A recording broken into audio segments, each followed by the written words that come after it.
Hi, it's week 1 of my 90-day freedom build, and this week didn't go as planned.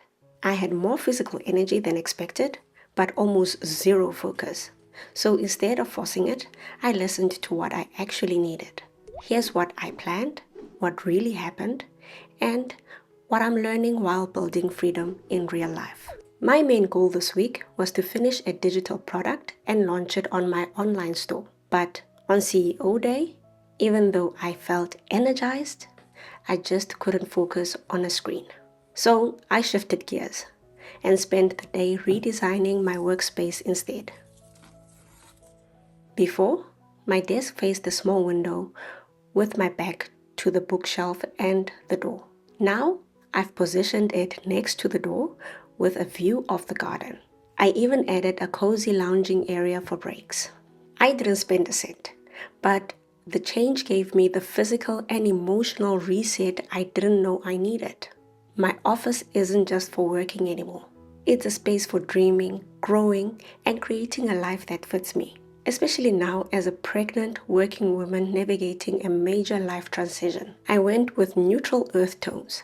My desktop is made from organic oak, and I brought in a few bright spring blooms in yellow that make me smile. I moved a piece of art that used to sit behind me into a new spot where I can enjoy it throughout the day. There's a plush rug under my feet.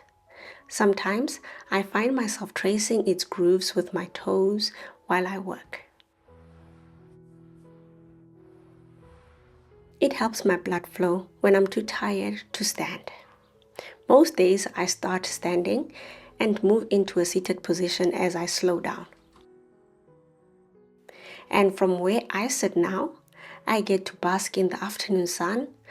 Spring is still chilly, so I keep the curtains up and let the warmth wrap around me. It feels healing. Real life doesn't stop. Some days I had energy, other days I napped for hours. My iron levels are low right now, which means less blood for me and the baby.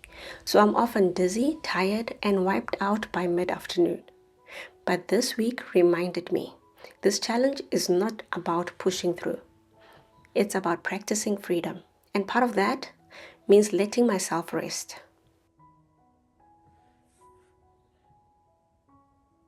I also checked in with my transition fund. Right now, I've calculated that I'll need around 5,400 euros to cover my unpaid maternity leave. I didn't save anything this week, and I'm okay with that. This was a recalibration week. To be honest, that number feels big. I'm only able to save about 10% of it each month. But having a clear number helps me focus. It gives me something real to work towards. And that's what this transition fund is about. Security and freedom for the next chapter of my life. So, a small but powerful win. I now have a workspace that supports the version of me that I'm becoming. And I gave myself permission to rest. That alone is a form of freedom. This week, I practiced something that really helped me. The freedom mindset now. Instead of waiting for everything to be perfect, I let myself live like the person I'm becoming.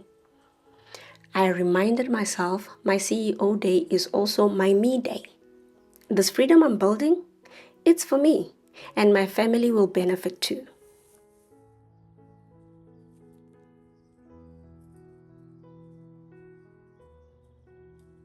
If you want to build freedom in your lifestyle too, here are 3 ways to start right now. Redesign a small space, rearrange a corner of your home or workspace, make it feel like it belongs to you. Rest without guilt.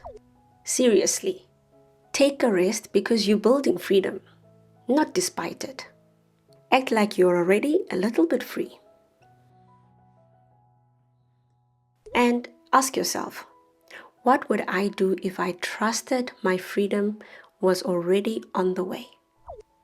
Then try doing that just once. Start from where you are.